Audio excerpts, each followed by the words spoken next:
নমস্কার, high news আপনাদের সকলকে স্বাগত। আমি শ্রীপর্ণা রয়েছে আপনাদের সঙ্গে। স্বাধীনতা দিবসে প্রাককালে ত্রিবর্ণ পতাকার সঙ্গে বাংলার মানুষ উড়িয়েছিল প্রতিবাদের ধ্বজা। আর এবার সেই প্রতিবাদের ভাষা মিশে যেতে চলেছে বাঙালির পুজো পার্বণেও। বিশ্বকর্মা পুজোয় ঘুড়ি উড়িয়ে আরজিকরের ঘটনায় বিচারছে সরব হবেন এবার ঘুড়ি প্রেমীরা। আরজিকর হাসপাতালে তরুণী চিকিৎসকের ধর্ষণ ও খুনের ঘটনায় উত্তাল দেশ। স্লোগান ও প্রতিবাদে সামিল সব স্তরের মানুষ। স্লোগানে মুখরিত রাজ্যবাসী থেকে দেশ বিদেশের ভারতীয়রাও। স্বাধীনতা দিবসে প্রাককালে ত্রিবর্ণ পতাকার সঙ্গে বাংলার মানুষ উড়িয়েছিল প্রতিবাদের ধ্বজা। এবার সেই প্রতিবাদের ভাষা মিশে যেতে চলেছে বাঙালির পুজো পার্বণেও। প্রত্যেক বছর ভাদ্র সংক্রান্তিতে হয় বিশ্বকর্মা পুজো। এবার সেই পুজোয় ঘুড়ি উড়িয়ে আরজিকরের ঘটনায় বিচারছে সরব হবেন ঘুড়ি প্রেমীরা। একসময় বিশ্বকর্মা পুজোর দিন ঘুড়িতে ছেয়ে যেত গোটা আকাশ, কিন্তু দিন বদলের সঙ্গে সঙ্গে আধুনিক প্রজন্ম হারিয়েছেন ঘুড়ি ওড়ানোর আগ্রহ। কিন্তু জাস্টিস ফর আরজিকর স্লোগানকে সামনে রেখে ফের ঘুড়ি উড়িয়ে প্রতিবাদের ঝড় তুলতে চায় কলকাতা। বিশ্বকর্মা পুজোর দিন ঘুড়ি উড়িয়ে বিচারের দাবিতে সরব হওয়ার ডাক দেওয়া হয়েছে সমাজ মাধ্যমে। এই বিচারের দাবি তুলেই ঘুড়ি উড়িয়ে প্রতিবাদ এবং বিচার চাওয়ার স্বরও মিলে গিয়েছে সমাজ মাধ্যমেই। পরিকল্পনা অনুযায়ী আগামী মঙ্গলবার ভোর থেকেই কলকাতার সব প্রান্তে উড়বে প্রতিবাদের এই ঘুড়ি। কোনো ঘুড়িতে লেখা থাকবে জাস্টিস ফর আরজিকর, আবার কোনো ঘুড়িতে মোমবাতির ছবি দিয়ে লেখা থাকবে বিচার পাক অভয়া। যেহেতু ধর্ষণ ও খুনের ঘটনায় এই বিচারের দাবি তোলা হচ্ছে, তাই বেশিরভাগ ক্ষেত্রেই ঘুড়ির রং রাখা হয়েছে কালো। সেই কালো রঙের ঘুড়িতেই সাদা রং দিয়ে বিচারের দাবি লেখা হয়েছে। আবার বেশ কিছু সংস্থা রবিবার বিচারের দাবিতে তৈরি ঘুড়ি বিতরণ করেছে। তাদের বিতরণ করা ঘুড়িতেও রয়েছে হরেক রকম বিচারের দাবিতে স্লোগান। High news network. দিন কয়েক ধরে একনাগাড়ে বৃষ্টির ফলে ঝাড়গ্রাম জেলায় ব্যাহত জনজীবন। একদিকে যেমন জামবনি ব্লকের চিল্কিগড় এলাকায় কজওয়ের উপর বিপদ সীমার উপর বইছে জল। শিলদা থেকে বাঁকুড়া রাস্তায় কজওয়েতে জল উঠে বিচ্ছিন্ন যোগাযোগ ব্যবস্থা। জল বেড়েছে কংসাবতী এবং ডুলুংয়ে। সুবর্ণরেখার সাকরাইল ব্লকের ভগবানচক গ্রামে ডুলুং নদীর জল ঢুকে জলমগ্ন হয়েছে এলাকা। জলের তলায় এলাকায় চাষের জমি। বৃষ্টির পরিমাণ বাড়লে এলাকায় ক্ষয়ক্ষতির পরিমাণ আরো বাড়বে বলে আশঙ্কা করছেন এলাকার মানুষ।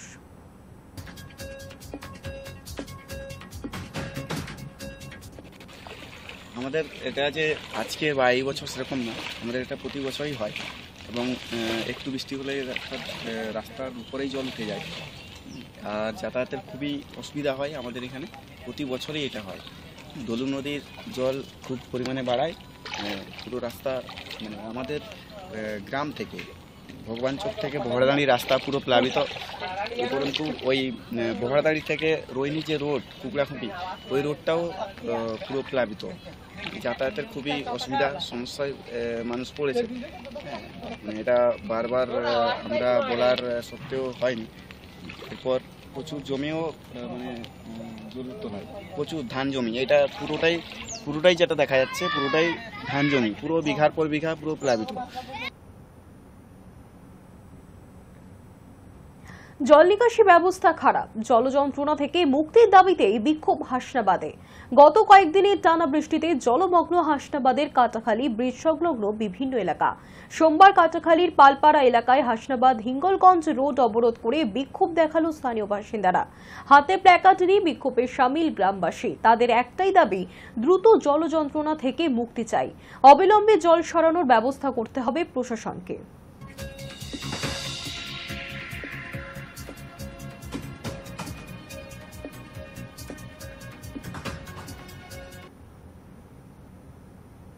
নজর রাখবো আজকের বিনোদনের খবরে।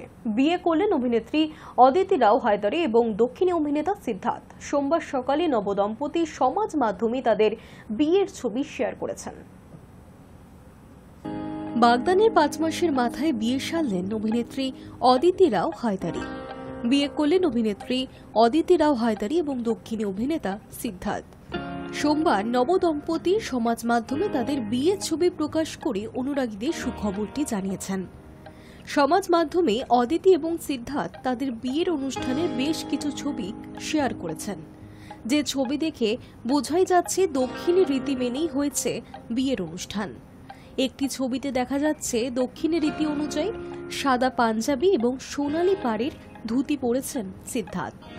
অন্যদিকে অদিতির পরনে তসর রঙা শাড়ি, সেজেছেন মানানসই সোনা এবং চুড়ির গহনায়। গত 7ই মার্চ আংটি বদল করেন অভিনেত্রী অদিতি রাও হায়দারি এবং সিদ্ধার্থ, যদিও গোটা অনুষ্ঠানেই ছিল গোপনীয়তায় মোড়া। পরিবার এবং আত্মীয় পরিজনের উপস্থিতিতেই ছোট করেই অনুষ্ঠান সেরেছেন তারা। অনুষ্ঠান সম্পন্ন হয়েছে তেলেঙ্গানার রঙ্গনায়ক স্বামী মন্দিরে। তখনই জানা গিয়েছিল বিয়ের অনুষ্ঠানেও গোপনীয়তা বজায় রাখবেন তারা। তবে সূত্রের খবর, হায়দ্রাবাদ থেকে 150 কিলোমিটার দূরে ওয়ানাপার্থী শহরের একটি 400 বছরের পুরনো মন্দিরে 7 পাকে বাধা পড়েছেন অদিতি এবং সিদ্ধার্থ।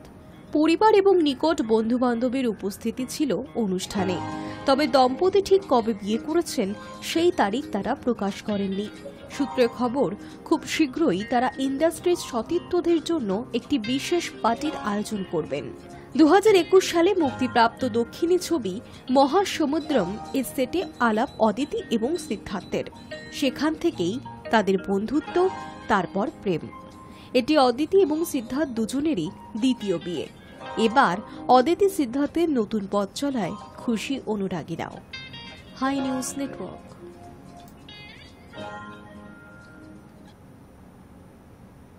নজর রাখবো আজকের ওয়েদার আপডেটে।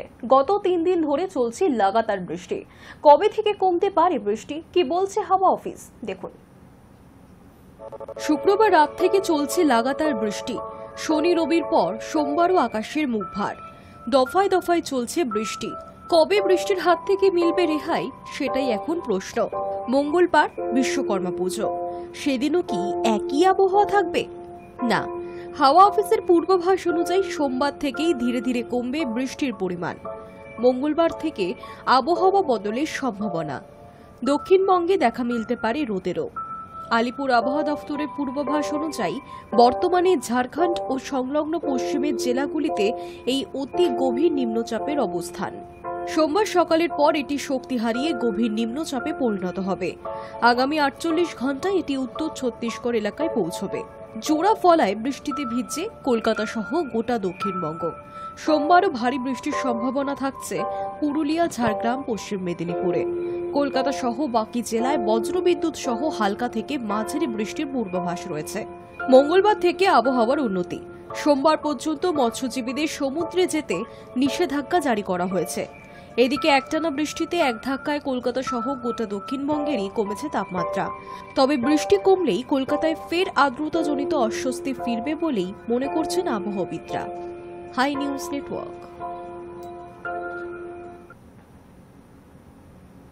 নিউজ টুডে এখনকার মতো এই পর্যন্তই। দেখতে থাকুন হাই নিউজ, নির্ভীক নিরপেক্ষ।